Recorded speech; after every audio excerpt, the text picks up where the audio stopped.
Watching the first round of the NBA playoffs taught me two things. Number one, standing on business might be the most important thing a man can do in his life. And number two, I might be ready to go to war. And if you're wondering why I'm thinking about going back to war, well, that's because of what Philadelphia did to the Boston Celtics. Because I think when we all heard Philadelphia fans chanting, "We want Boston" in the play-in game, we all started getting PTSD. But Philadelphia otherwise.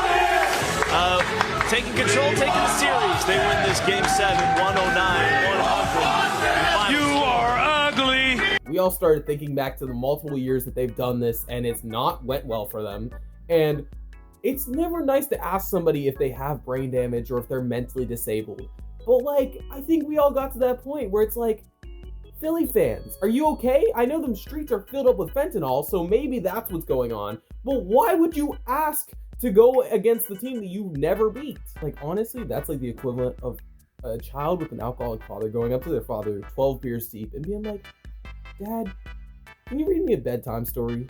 The response is only going to be, "You want to go to sleep? I got you." And then you're going to get beat. And that's exactly what we expected for Philadelphia, but apparently they knew something we didn't.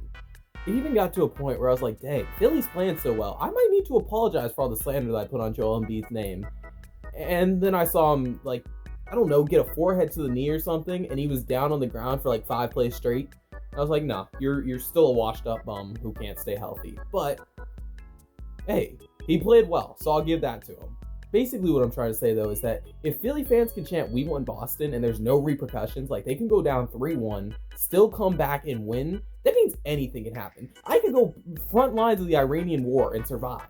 Heck, the second coming could happen today, and I wouldn't even be surprised anymore, because I never in my life would have thought that I would witness this. Now, granted, we know how the process is.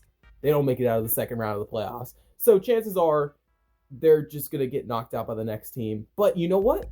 If we're looking at this in the lens of war, they might not get to see the end of war, but they killed Hitler. And we salute you for that. So thank you, Philadelphia, for doing good work. Yeah, I might have to enlist in the war.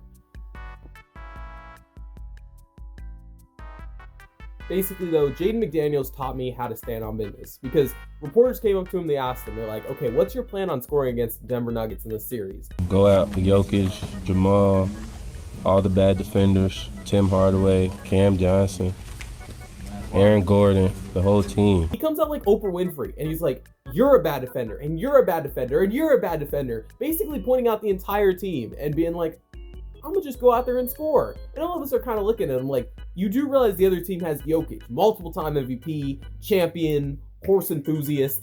How are you supposed to get past that?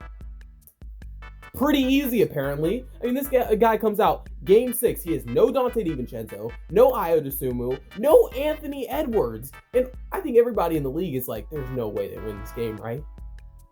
Nah. Jaden McDaniels is that guy. He showed up to the game. He said, "Get these foreigners off my court," sent Jokic back to Serbia, Jamal Murray back to Canada, and drops 32 and 10. Who are you? And how do you do this? And then after that, he doubles down, but he doesn't even say it again. He's just like, "I don't care. It's just Tuesday." I got to start standing on business like Jaden McDaniels. That's the only option.